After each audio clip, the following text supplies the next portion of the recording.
Amém, irmão amados, e todos aqueles que creem no nosso Senhor, único e suficiente Salvador, Senhor Jesus. Ó Senhor Jesus.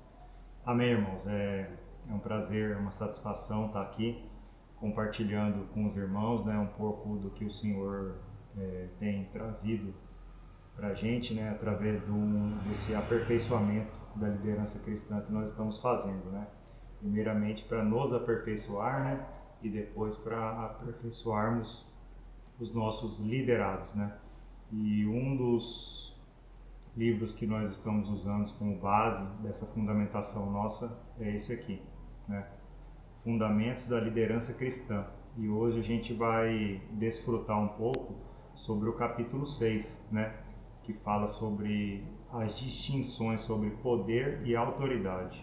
Senhor Jesus, ó Senhor Jesus, o Senhor ilumine e abençoe o nosso desfrute, o nosso estudo, que tudo que eu venha trazer aqui para os irmãos seja da vontade do Senhor, seja o que o Senhor me revelou por Espírito, para resumir e trazer isso aqui, principalmente relacionado à minha experiência pessoal, em relação a essa autoridade de liderar, Senhor Jesus, Amém.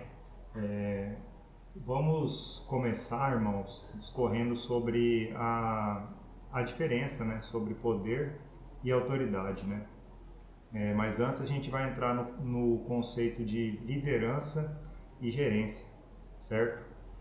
Gerência, nós não conseguimos gerenciar pessoas. Gerência ela foi criada para coisas e objetos, e não para pessoas, As pessoas são lideradas, E como as pessoas são lideradas?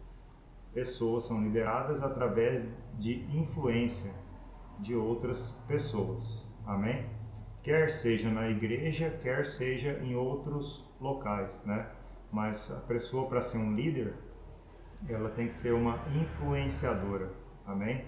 Então, liderança é a capacidade de influenciar pessoas, a trabalharem entusiasticamente visando atingir um bem comum a todos, tanto ao nosso ponto de vista como ao daquelas pessoas que estão sendo lideradas, Como nós estamos falando de vida da igreja, do viver cristão, o bem comum são as coisas do Senhor, A edificação da igreja, que é o corpo de Cristo, amém? Ó Senhor Jesus, Então, liderança, ela nada mais é que uma habilidade, E ela requer de cada líder o desejo de liderar e cuidar de pessoas, O primeiro princípio que parte de um líder é esse, ele tem que ter esse desejo, de querer cuidar e liderar as pessoas, amém, Paulo tinha essa habilidade, E Paulo, com certeza, foi um dos maiores líderes, da Bíblia, Ele influenciou muitas pessoas com sua simplicidade, obediência, e grande demonstração de espírito e poder, Mostrando que o Senhor agia nele, em corpo, alma e espírito, literalmente, Senhor Jesus, Eu queria ler uma passagem com os irmãos, para a gente aprofundar um pouco mais nesse assunto. Está lá em Atos capítulo 20, versículo 31. Diz o seguinte: Portanto, vigiai, lembrando-vos de que por 3 anos, noite e dia, não cessei de admoestar com lágrimas a cada um.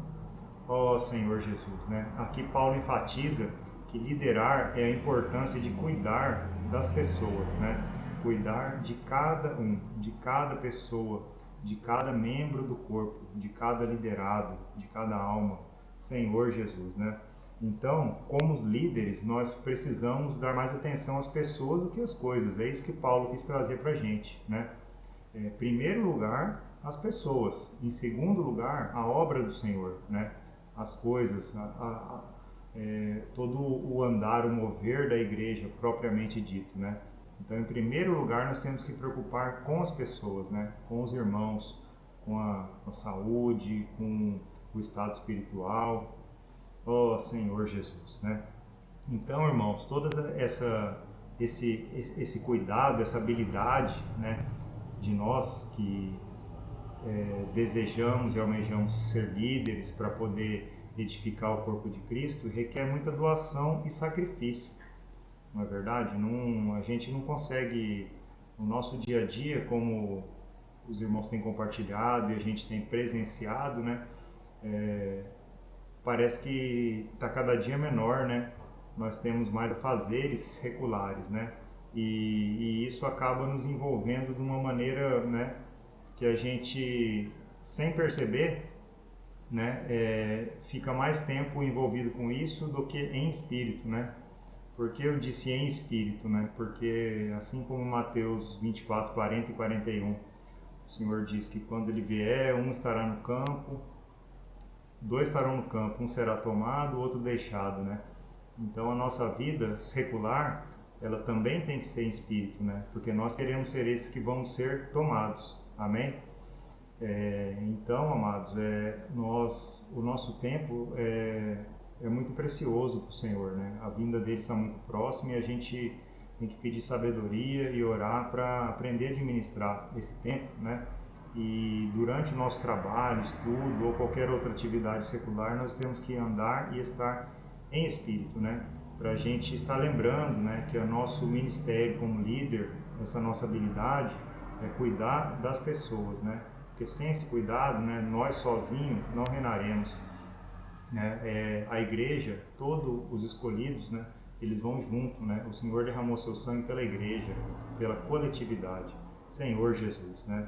Então, irmão, liderar é influenciar as pessoas, né? E agora há pouco eu falei de Paulo, que foi um dos maiores líderes, né? Mas quem foi o maior líder influenciador de todos os tempos, né? Foi Jesus Cristo, nosso Senhor, né? Glória a Deus por isso, né? Jesus simplesmente com 12 discípulos, né? Que cita aqui no livro, causou uma influência, né? E trouxe esses seguidores que hoje já passa de bilhão, né? Glória a Deus por isso. Nós, né? Mesmo após 2000 anos da sua morte, somos seus seguidores também, né? Então, em Jesus, né, por maior que seja, mais difícil seja, que nós devemos nos inspirar, né, para nos tornar esses líderes que, através da nossa influência, né, nós possamos cativar as pessoas a seguir ao Senhor, né? Que nós possamos ser exemplo em vários quesitos, né? Assim como honestidade, confiabilidade, bom exemplo, cuidado, compromisso, respeito, disposição para ouvir e apreço pelas pessoas, né? Principalmente esses dois últimos, disposição para ouvir e apreço pelas pessoas, né? Era o que Jesus mais tinha, né? E é o que nós devemos ter também, né? Tem até um versículo que eu poderia ter citado antes, mas deixei para citar agora, 1 Coríntios 11:1, né? Que diz, né? Sede meus imitadores, como também eu sou de Cristo, né? Paulo afirmando isso em sua carta aos Coríntios, né? Então, vamos buscar ser imitadores do nosso Senhor Jesus Cristo, assim como Paulo buscou, né? E venceu a boa luta, correu a corrida, ganhou a sua vitória, o seu galardão, né? Senhor Jesus, né? Nós estamos aqui para isso, irmãos, para edificar a igreja, né? Para buscar o nosso galardão, né? E para isso nós temos que ser bons líderes, né? Nós temos que seguir o exemplo de Paulo, de Jesus e cuidar das pessoas, ouvir as pessoas, né? Voltando um pouco ao título, né? As principais diferenças entre poder e autoridade são, né? Jesus, ele não forçou ninguém a segui-lo, ou seja, ele não exerceu poder, né? Se ele tivesse forçado, ele estaria exercendo algum tipo de poder, né? Mesmo tendo sido dado todo o poder a ele pelo Pai, ele não exerceu poder, simplesmente influenciou, usou sua autoridade, né? Jesus tinha influência sobre as pessoas, que denota autoridade e não poder, né? Em Mateus 16:24, o Senhor deixa bem claro isso, né? Um versículo muito rico também, eu vou ler para os irmãos aqui. Se alguém quer vir após mim, a si mesmo se negue, tome a sua cruz e siga-me. Observem que a frase começa com se, né? É uma conjunção quase adversativa, vamos falar assim. Se, né? O livre-arbítrio é seu, né? Senhor Jesus. É isso, irmãos. Vamos, né, ser mais exigentes conosco mesmo, mais complacente com os irmãos, né? Se preocupando mais com os nossos liderados e sendo exemplos e influenciadores desses irmãos pela busca do nosso Senhor Jesus. Jesus é o nosso Senhor. Amém. Senhor Jesus. Amém.